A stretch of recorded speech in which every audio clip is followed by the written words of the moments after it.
Students, आज हम grammar start करेंगे और ग्रामर का हमारा टॉपिक रहेगा टेंसेस। टेंसेस जिसको कि हम काल कहेंगे और काल को समय के द्वारा यानी टाइम के द्वारा इसको जाना जाता है। तो there are 3 types of tenses. ये टेंस जो होते हैं 3 प्रकार के होते हैं। फर्स्ट है प्रेजेंट टेंस, जिसको कि हम कहेंगे हिंदी में, जिसको हम बोलते हैं वर्तमान काल। और देन सेकंड आता है पास्ट टेंस, और पास्ट टेंस जिसको कि हम हिंदी में बोलेंगे भूतकाल, जो कि बीत चुका है। और देन फिर हम थर्ड कहेंगे फ्यूचर टेंस। फ्यूचर मीन्स भविष्य, जो कि आगे भविष्य में होने वाला है, तो उसे हम कहेंगे फ्यूचर टेंस। अब हम सबसे पहले इसको जानने के लिए हम शॉर्ट रूप में इसका टेंस चार्ट के बारे में अपन पढ़ेंगे। तो टेंस चार्ट में अपन पढ़ेंगे, सबसे पहले पढ़ेंगे प्रेजेंट टेंस। अब प्रेजेंट टेंस में हम पढ़ेंगे simple present tense. Simple present tense में क्या होता है, सबसे पहले वर्ब की फर्स्ट फॉर्म होती है और हेल्पिंग वर्ब इसकी डू और डज होती है। और हिंदी में जिसमें हम कहेंगे कि ता है, ती है, ते हैं आदि शब्द आते हैं। देन इसके बाद हम करते हैं present continuous tense. Present continuous tense में हेल्पिंग वर्ब होती है is, are, am plus V1 plus ING. और इसके हिंदी में जिसका फॉर्मेट जिसमें हम कहेंगे रहा है, रही है, रहे हैं एट्सेट्रा। देन इसके बाद हम पढ़ेंगे प्रेजेंट टेंस में ही present perfect tense. Present perfect tense में हैज़, हैव प्लस वर्ब की थर्ड फॉर्म, चुका है, चुकी है, चुके हैं। देन इसके बाद हम पढ़ेंगे present perfect continuous tense. Has, have plus been plus V1 plus ING plus since और फॉर। सिंस जो है वह निश्चित समय के लिए यूज़ में लेते हैं और फॉर अनिश्चित समय के लिए। देन इसके बाद हम पढ़ेंगे पास्ट टेंस। पास्ट का मतलब होता है जो चीज़ बीत चुकी है ना, जिस कार्य को हम पहले से ही कर चुके हैं। पास्ट टेंस में हम पास्ट टेंस जो कि बीत चुका है उसे हम कहेंगे पास्ट टेंस, जो कार्य हम कर चुके हैं, है ना। तो पास्ट टेंस में हम पढ़ेंगे सबसे पहले पढ़ेंगे simple past tense. Simple past tense में इसका फॉर्मूला होता है, सबसे पहले हम पढ़ेंगे, पहले होगा सबसे पहले सब्जेक्ट, इसके बाद में इसकी वर्ब की V2 लगेगी, यानी वर्ब की सेकेंड फॉर्म लगेगी। देन इसके बाद में ऑब्जेक्ट लगेगा और इसकी हेल्पिंग वर्ब जो होगी वह डिड होगी। तो इसमें हम कहेंगे कि पास्ट टेंस यानी ता था, ती थी, ते थे हिंदी वर्ड। और इसके अलावा हम कहेंगे आया, गया, की, ली, दी। देन इसके बाद हम पढ़ेंगे past continuous tense. Past continuous tense में इसका फॉर्मूला होगा was, were plus V1 plus ING और प्लस ऑब्जेक्ट। हिंदी में जिसमें हम वर्ड कहेंगे रहा था, रही थी, रहे थे। देन इसके पश्चात हम पढ़ेंगे कॉन्टिन्यूस, जिसका हम कहेंगे पास्ट कॉन्टिन्यूस, जो कि कंटिन्यूस चला आ रहा था, यानी पास्ट की बात कर रहे हैं तो रहा था, रही थी, रहे थे, यानी जो कंटिन्यूस होता चला जा रहा था। देन इसके बाद हम पढ़ेंगे पास्ट परफेक्ट टेंस।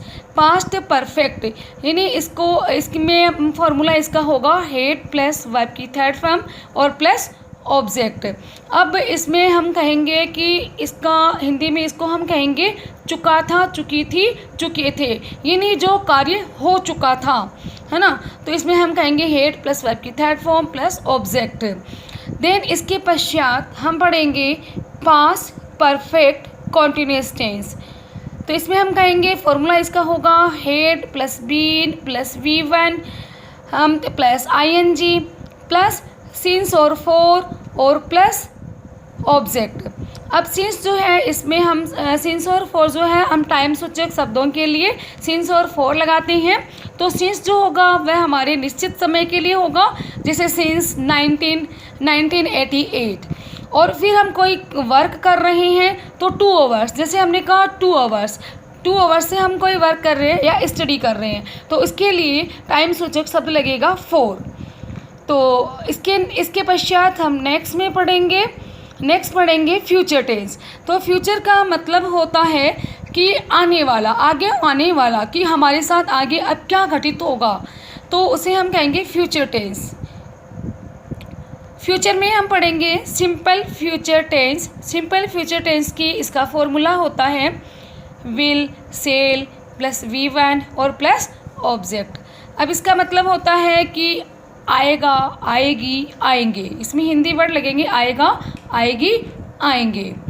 देन इसके बाद हम पढ़ते हैं future continuous tense. Future continuous tense का मतलब होता है कि जो फ्यूचर का कार्य है जो फ्यूचर में होगा, भविष्य में होगा, लेकिन भविष्य में भी वो कैसा होगा, कंटिन्यूस होगा, यानी लगातार वह जारी रहेगा।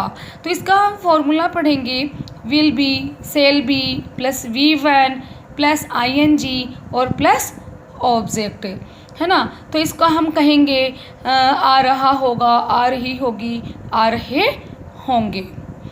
देन इसके बाद नेक्स्ट हम पढ़ते हैं future perfect tense. Future perfect का मतलब फ्यूचर से तो इंडिकेट वही हो गया कि भविष्य की बात करने, लेकिन फ्यूचर परफेक्ट यानी इसको हम कहेंगे चुका होगा, चुकी होगी, चुके होंगे, क्योंकि अपन फ्यूचर की बात कर रहे हैं। तो इसका फॉर्मूला होगा will have, shall have plus verb की थर्ड फॉर्म और प्लस ऑब्जेक्ट।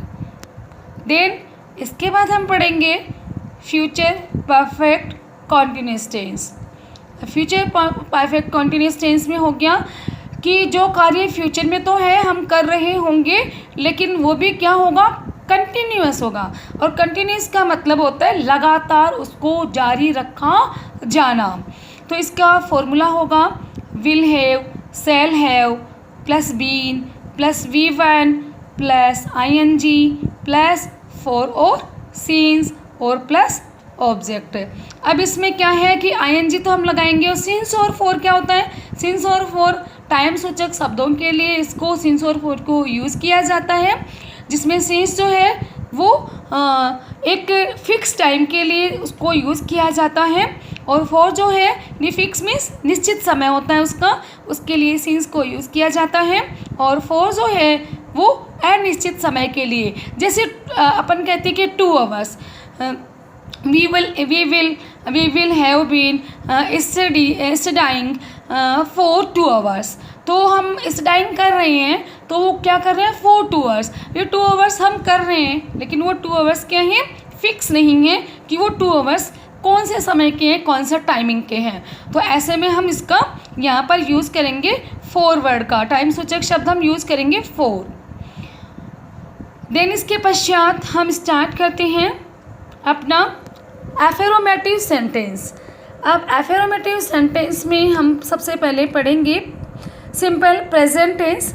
अब सिंपल प्रेजेंट टेंस में इसका अपना अब हम पढ़ेंगे एफर्मेटिव सेंटेंस। एफर्मेटिव सेंटेंस में हम सबसे पहले पढ़ेंगे simple present tense. Simple present tense जिसको प्रेजेंट इंडेफिनिट टेंस भी बोलते हैं, यानी जिसे हम कहेंगे वर्तमान काल, यानी वर्तमान समय की हम बात करेंगे। इसका फॉर्मूला होगा subject plus V1 plus object. Subject क्या होता है, सब्जेक्ट काम को करने वाला कर्ता होता है, जिसे हम हिंदी में कहेंगे कर्ता। वर्ब क्या होती है, वर्ब होती है क्रिया, और ऑब्जेक्ट होता है कर्म। कर्म मीन्स जिसको कि हमारे द्वारा जो कार्य किया जाता है, कि जैसे हमने गाना गाया, तो हमने क्या गाया, गाना गाया। तो गाना गाया वो हमारा क्या हुआ, ऑब्जेक्ट हुआ, और जिसको हिंदी में हम कहेंगे कर्म।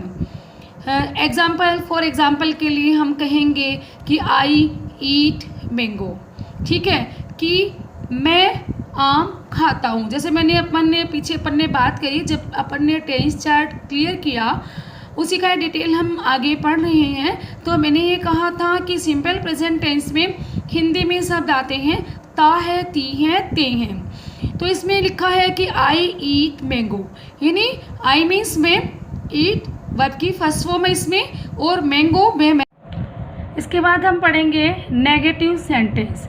नेगेटिव जैसा कि नाम से ही पता चल रहा है कि नकारात्मक वाक्य, जिसमें हमारे द्वारा किसी कार्य को नहीं किया जाना, कि जिसको हम नहीं करते हैं। इसका फॉर्मूला है सब्जेक्ट प्लस इसमें सिंपल प्रेजेंट टेंस में हेल्पिंग वर्ब जो होती है वह डू और डैश हेल्पिंग वर्ब यूज़ करते हैं, काम में लेते हैं।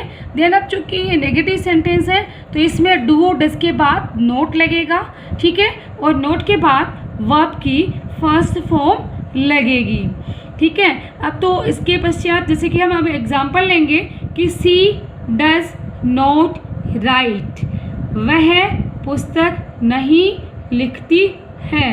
तो इसमें अपन ने अपने कहा कि डू और डज हेल्पिंग वर्ब लेंगे, ठीक है ना। लेकिन अब डू जो है वो क्या लेंगे, जब प्लूरल पर्सन होगा, काम को करने वाला व्यक्ति बहुवचन होगा, तो उसके साथ हम डू यूज में लेंगे हेल्पिंग वर्ब। और चूंकि यहाँ पे सी जो है, सी वह है थर्ड पर्सन सिंगुलर नंबर, इसलिए सी के साथ भी हम हेल्पिंग वर्ब यूज करेंगे डज, है ना। सिंगुलर मीन्स एक वचन करता, यानी काम को करने वाला एक अकेला ही व्यक्ति है, और वह कौन है, सी।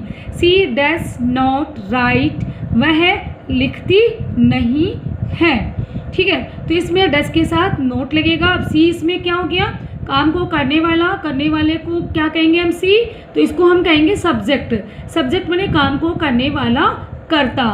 देन इसके बाद प्लस इसमें ऐड करेंगे हम हेल्पिंग वर्ब डज। अब डज क्यों किया, क्योंकि सी जो क्या है थर्ड पर्सन सिंगुलर नंबर, यानी एक वचन करता, ठीक है। देन इसके बाद हम लगाएंगे नोट, क्योंकि ये नेगेटिव सेंटेंस है। और देन इसके बाद हम लगाएंगे वर्ब की फर्स्ट फॉर्म। और वर्ब की फर्स्ट फॉर्म क्यों लगाएंगे, क्यों, क्योंकि सिंपल प्रेजेंट टेंस है, और सिंपल प्रेजेंट टेंस में वर्ब की फर्स्ट फॉर्म यूज होती है। और देन नोट के बाद वैसे भी हमेशा वर्ब की फर्स्ट फॉर्म ही आती है। देन इसके बाद इसी का ही हम सेकेंड एग्जाम्पल पढ़ेंगे, जिसमें है कि वी डू नॉट प्ले। अब वी इसमें क्या है, प्लूरल पर्सन है, यानी काम को करने वाला व्यक्ति है वी। वी जिसको कि कहेंगे हम, वी डू नॉट प्ले, यानी हम नहीं खेलते हैं। तो वी जो है वो प्लूरल है, यानी बहुवचन है कि हम नहीं खेलते हैं। तो हम में क्या हुआ, हम में दो तीन, यानी एक व्यक्ति तो है नहीं इसमें काम को करने वाला, दो है, दो या तीन, तीन या चार है, तो दो तीन चार मतलब दो से अधिक व्यक्ति हैं। तो इसमें आए वी, तो वी जो है वो प्लूरल है, बहुवचन है, इसलिए इसके साथ हेल्पिंग वर्ब हम यूज लेंगे डू। तो इसमें हम कहेंगे वी डू नॉट प्ले, हम नहीं खेलते हैं। इसमें वी क्या हो गया, सब्जेक्ट।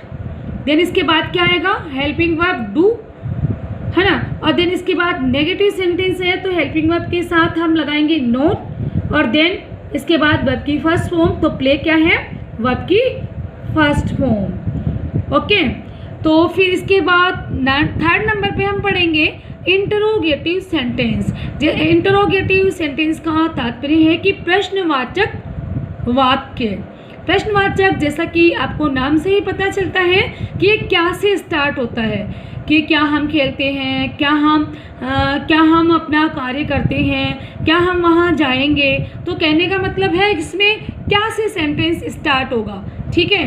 तो इसमें हम कहेंगे, इसका फॉर्मूला कहेंगे डू, स्टार्ट होगा डू और डैश, फिर क्या होगा सब्जेक्ट, और सब्जेक्ट के देन बाद इसके बाद क्या होगा वर्ब की फर्स्ट फॉर्म। और अगर इसके साथ कुछ और भी ऐड होता है तो देन ऑब्जेक्ट वगैरह हम लिखेंगे। और देन इसके बाद लास्ट में क्या होगा, साइन ऑफ इंटरोगेटिव मार्क का साइन होगा, ठीक है, जिसे हम कहेंगे प्रश्नवाचक का निशान, ठीक है। तो एग्जाम्पल हम लेंगे, इसका एग्जाम्पल लेंगे कि डू यू प्ले, क्या तुम खेलते हो।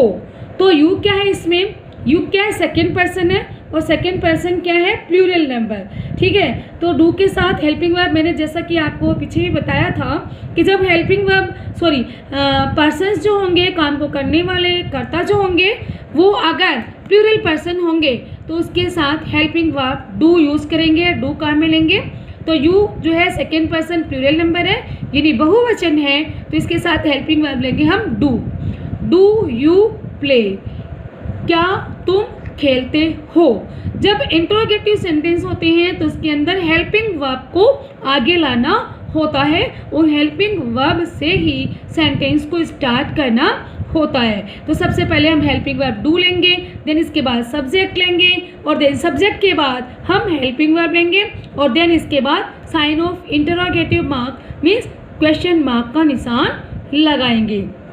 ठीक है, तो डू की जगह तो हम सबसे पहले डू लिया, फिर देन यू क्या है इसके अंदर, यू सब्जेक्ट है और प्लस प्ले क्या है, प्ले वर्ब की फर्स्ट फॉर्म है। जैसा कि आप सभी को पता है वी वर्ब की first, second and third 3 forms होती हैं, तो इसमें हम यूज़ करेंगे वर्ब की फर्स्ट फॉर्म और इसके बाद लास्ट में लगाएंगे प्रश्नवाचक निशान। देन इसी में हम सेकेंड एग्जाम्पल लेते हैं कि do we play, do we play क्या हम खेलते हैं। ठीक है, तो इसमें वी क्या हो गया, वी अपने आप में प्लूरल है, हम खेलते हैं। ठीक है, तो प्लूरल के साथ जैसा कि मैंने पीछे बताया था आपको कि हेल्पिंग वर्ब इसमें हम क्या लेंगे, प्लूरल के साथ बहुवचन के साथ हेल्पिंग वर्ब डू लेंगे। ठीक है, तो डू वी प्ले है ना, तो डू क्या हो गया, डू तो हेल्पिंग वर्ब हो गई, वी क्या हो गया, सब्जेक्ट हो गया यानी काम को करने वाला कर्ता हो गया, और प्ले क्या होगी, वर्ब की फर्स्ट फॉर्म। ठीक है, और लास्ट में हम लगाएंगे प्रश्नवाचक निशान साइन ऑफ इंटरोगेटिव मार्क्स कि क्या हम खेलते हैं। ओके, देन थर्ड एग्जांपल हम लेते हैं कि डज ही राइट, कि क्या वह लिखता है। अब ही क्या हो गया इसमें, ही थर्ड पर्सन सिंगुलर नंबर यानी एक वचन करता है, यानी काम को करने वाला कौन है, केवल मात्र एक ही व्यक्ति है और वह कौन है, ही।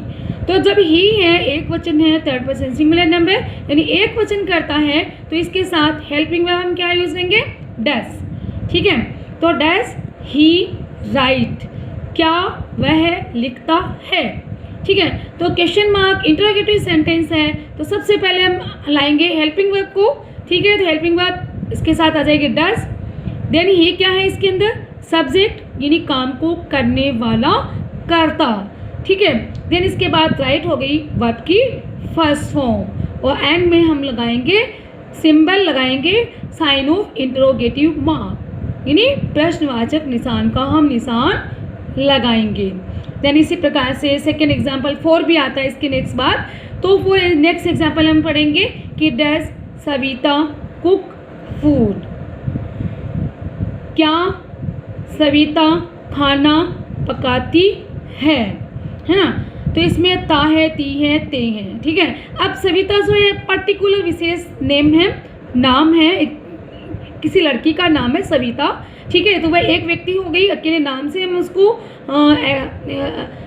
एड्रेस कर रहे हैं, संबोधित कर रहे हैं, तो एक सिंगुलर पर्सन है, एक वचन करता है, तो इसके साथ हेल्पिंग वर्ब सबसे पहले हम क्या लगाएंगे, डज लगाएंगे यानी काम को करने वाला व्यक्ति एक अकेला व्यक्ति है, तो इसके साथ हेल्पिंग लगेगी डज। देन इसके बाद सविता, देन वर्ब की फर्स्ट फॉर्म क्या होगी इसमें, कुक, और इसमें फूड क्या हो गया, ऑब्जेक्ट। सविता जो है वो कुक करती है, लेकिन कुक क्या करती है, फूड को करती है यानी भोजन को पकाती है, तो पकाना उसका क्या हो गया, ऑब्जेक्ट, और जिसको हम हिंदी में जिसको कहेंगे हम कर्म। ठीक है, तो सविता कर्म कर रही है, काम कर रही है, लेकिन क्या काम करती है, वह भोजन पकाने का काम करती है, तो फूड इसमें क्या हो गया, ऑब्जेक्ट, और जिसे हिंदी में हम कहेंगे कर्म। तो डज सबसे पहले हम इंट्रोगेटिव सेंटेंस है तो डज लेंगे फॉर्मूले में, देन इसमें सविता क्या हो गई, सब्जेक्ट, कुक क्या हो गया, वर्ब की फर्स्ट फॉर्म, और फूड क्या हो गया, ऑब्जेक्ट, और देन लास्ट में हम लगाएंगे इंट्रोगेटिव निशान, सिंबल, जिसको हम कहेंगे प्रश्नवाचक चिन्ह।